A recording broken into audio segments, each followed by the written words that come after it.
My name is Jason. I work in a local clothing store. We basically sell stuff that people think is really fancy, but it's basically the same stuff you can find at any clothing store, even places like Walmart or Goodwill sometimes. I've had this job for about 2 years now, and while it isn't the greatest, a job is a job. I get to earn enough money to be able to have some independence from my parents, which is really nice. This story took place in the winter of last year. It was a good while after Christmas, but I don't remember exactly when it happened. I just remember there being snow on the ground the next morning after it all went down. So I work pretty usual hours for a college student. I know I'm technically a full-time student, but it doesn't feel like I have a whole lot of classes.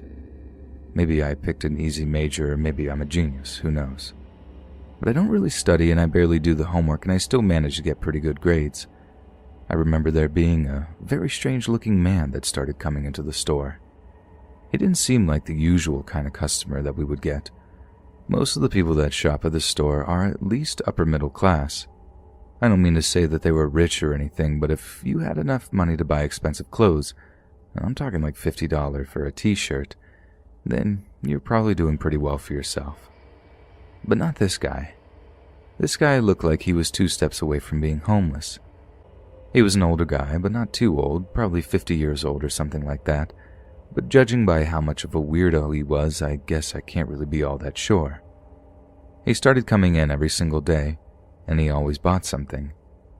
It was not always something big. Sometimes it was a $70 pair of pants. Other time it was a really expensive watch.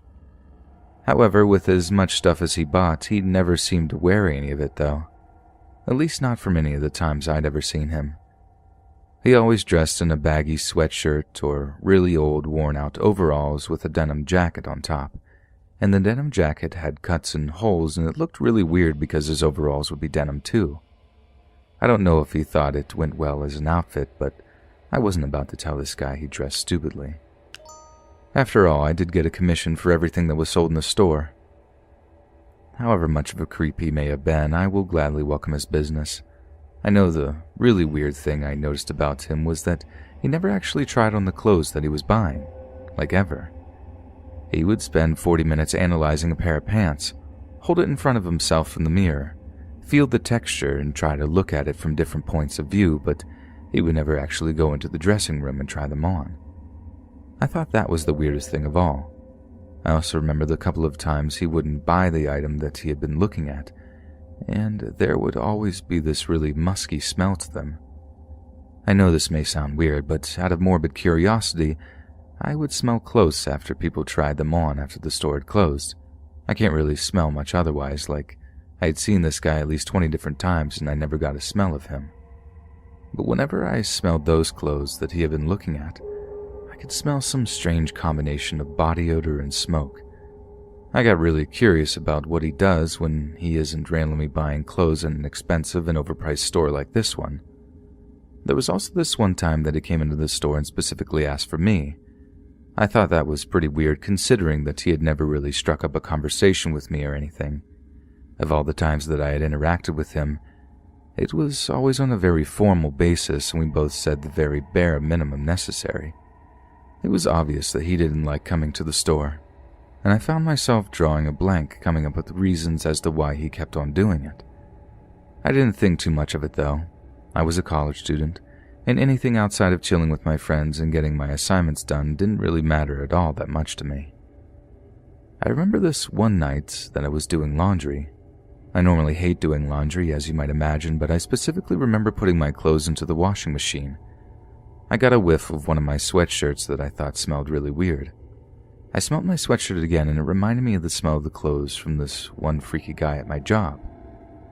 Well, the next day I was working my shift as usual, and here came in the same old dude. This time he was checking out a pair of shoes, literally a pair of Crocs. I didn't even understand why we had Crocs at the store in the first place. They were exactly the same as the ones you can get at Walmart, except for the fact that we charged $60 for them instead of $15. Well, this guy spent about 45 minutes looking at this pair of Crocs before he decided it was time to head out. He came up to my register and took an unusually long period of time to pay for his Crocs. And it was while he was reaching for his wallet and paying that I remembered something. I totally forgot that I don't wear my sweatshirt at work. It's against the rules. You have to dress kind of nice, which normally meant a polo shirt or a decent dress shirt. Something you could throw a vest over and look like a halfway decently dressed representative of a fashion store. It got me on this whole train of thought that made me realize that my sweatshirt didn't smell that way because I was spending too much time with this weird guy. He must have somehow gotten a hold of my sweatshirt on his own accord. I remember my heart falling to the pit of my stomach when I made the realization. I felt myself turn red and started to sweat. However, freaked out as I became, he took no notice, just kept paying for his goofy pair of green Crocs. If you had ever smelled the smell, you would understand just how distinct it really was. I mean, there was nothing in the world like it. And the more I thought about it, the more I realized that there was a good possibility that this guy was creeping on me somehow, maybe even getting into my house. I quit my job that day on the spot. I didn't want to put myself in jeopardy for a goofy retail job, especially because that guy showed no sign of ever slowing down. He was there every single day I worked. A couple of weeks after the incident, I asked some of my former coworkers if he was still showing up on a regular basis. They told me they didn't remember exactly when, but he stopped coming in right around the time I stopped working there. This only made me more paranoid about the whole situation. I've developed a couple of possible theories as to what exactly was going on with this guy, but none of them really make any sense. I've tried telling a couple of my family members about it, but they all think I'm trolling them. To this day, I still haven't figured out exactly what happened, and I'm honestly kind of worried that I never will know what this creepy guy at the retail store was doing there every day, or why he stopped going after I quit.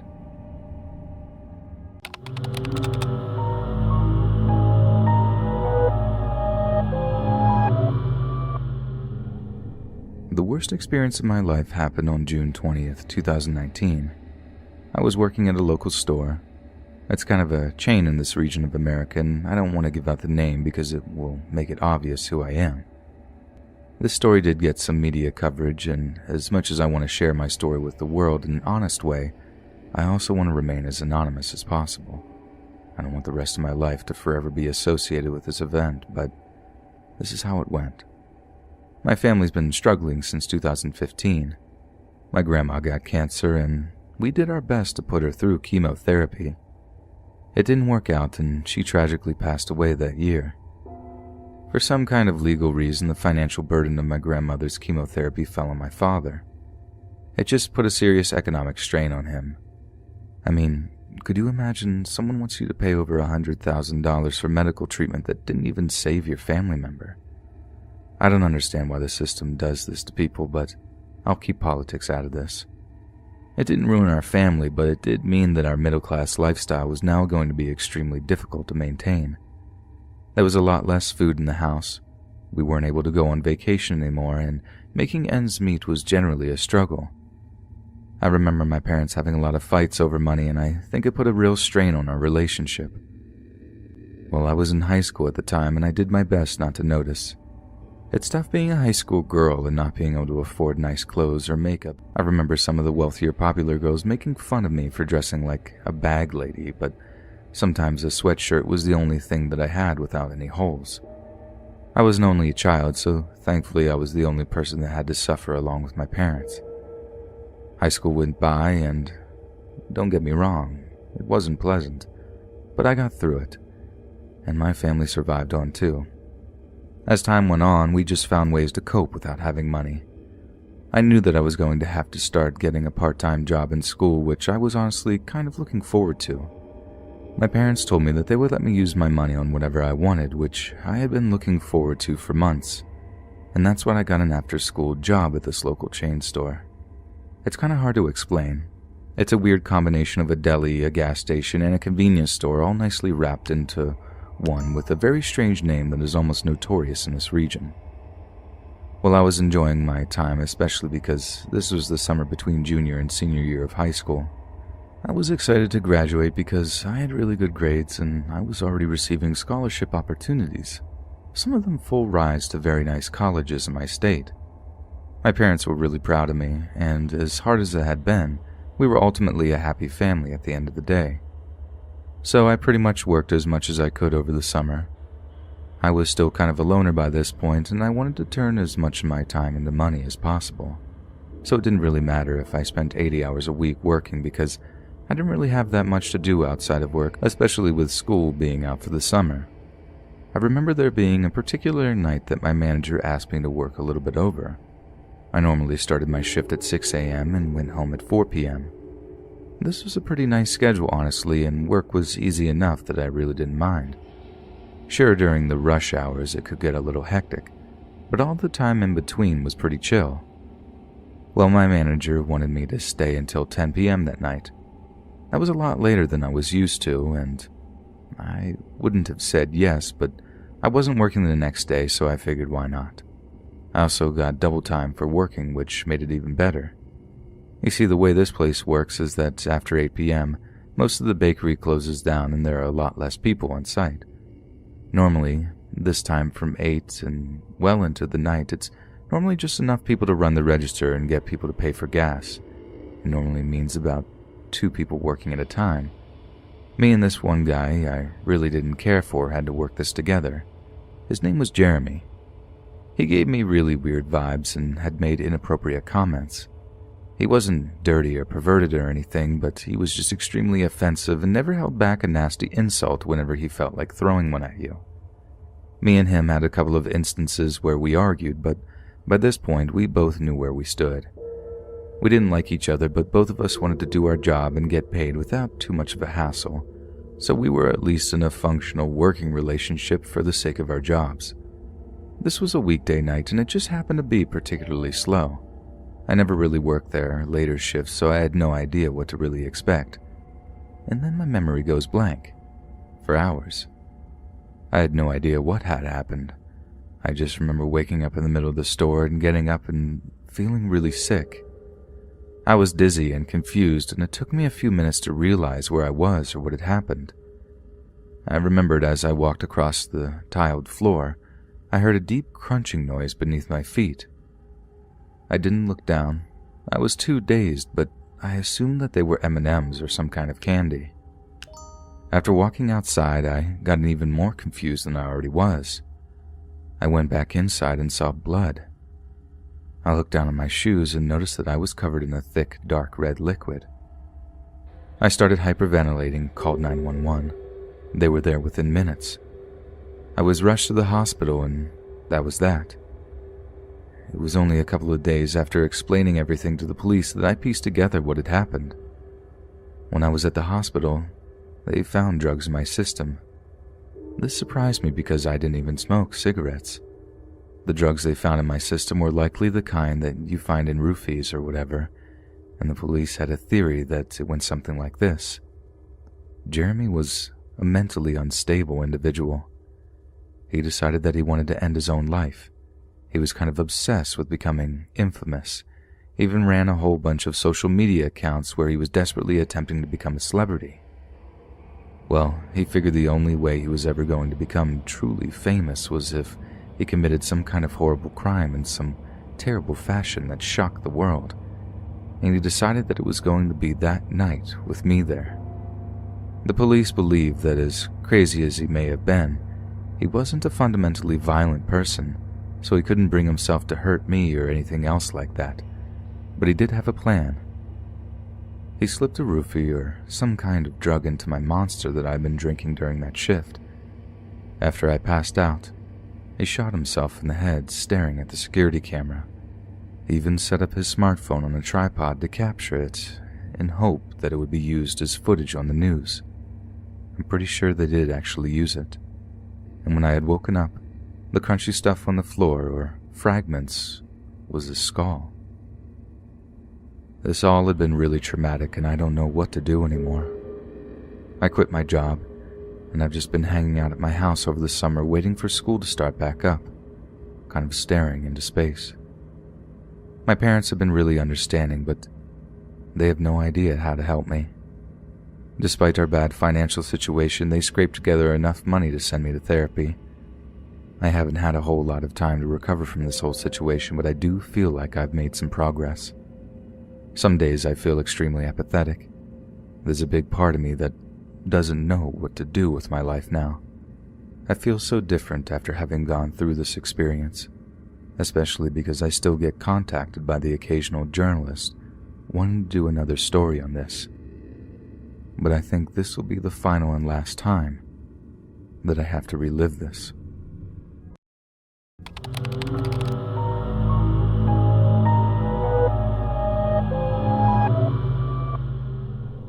So, I have this friend.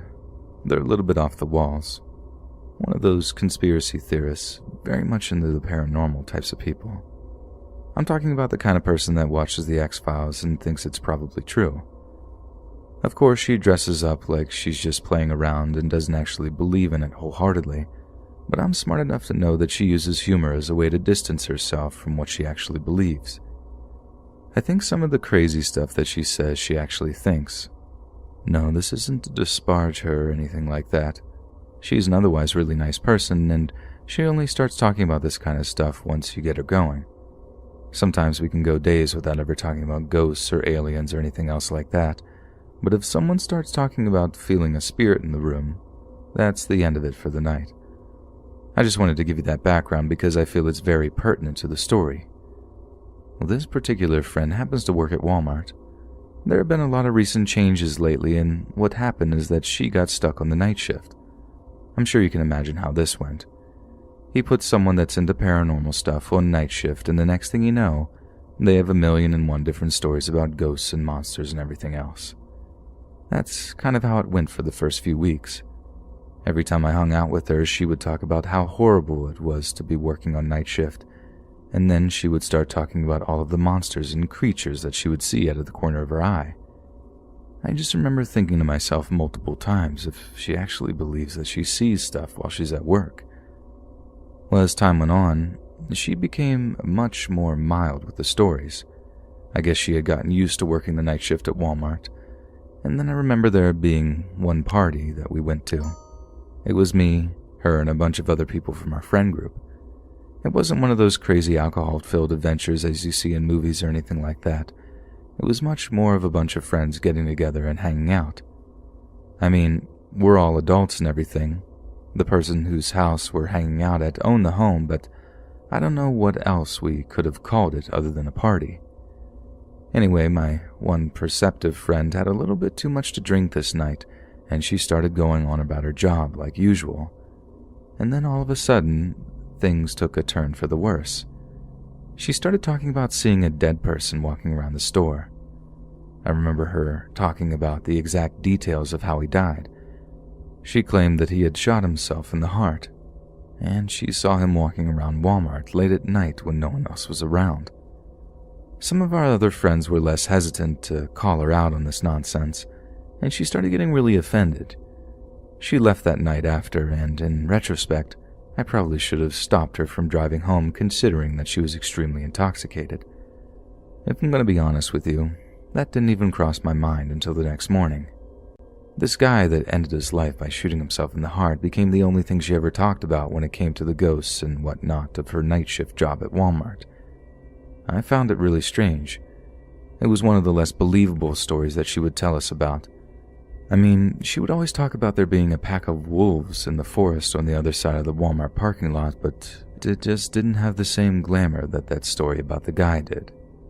The thought of there being some zombie walking around Walmart at night that only she could see seemed ridiculous as it sounds, and I just kind of chalked it up to her own mental problems for it all. Well, a couple of months went by. She was still on this, guy shooting himself in the heart guy kick, even after all this time. I decided to do some research on this specific Walmart to prove her that no one had ever died or near the premises, especially in that way. I remember getting my laptop out one night and Googling this local Walmart's address. I'm going to spare any identifying details for obvious reasons. I read about every single death that had occurred on this premise since the place was built in the 1980s. I read about one guy who accidentally died of a stroke in '85. I read about there being a terrible accident with a forklift about 7 years ago. and I didn't see anything about some guy shooting himself in the heart or anything of that nature. I was just about to be done with my research, and I was in that post-research phase where I just kind of was reading about random information aimlessly, and that's when I came across the news archives that I couldn't believe. It had been written during this time that the Walmart was being built, and the story went like this. One of the crew members who was responsible for building the Walmart had some serious problems. His only son died at 10 years old, and I guess this guy never really recovered after that. He had taken his own life after working the graveyard shift one night.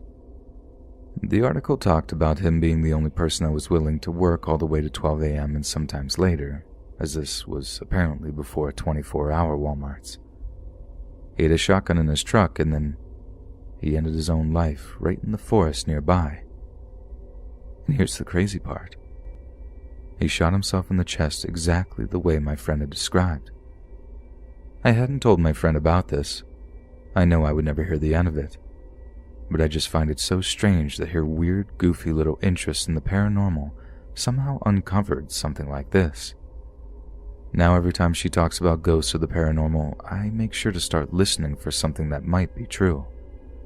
And don't get me wrong, I try to filter out the obvious hoopla, but now that I've seen her get something unbelievably right once, I'm just waiting for her to do it again. Our official merch store is finally here. If you want to support more of our channel, check out our merch shop. The link is in the description down below.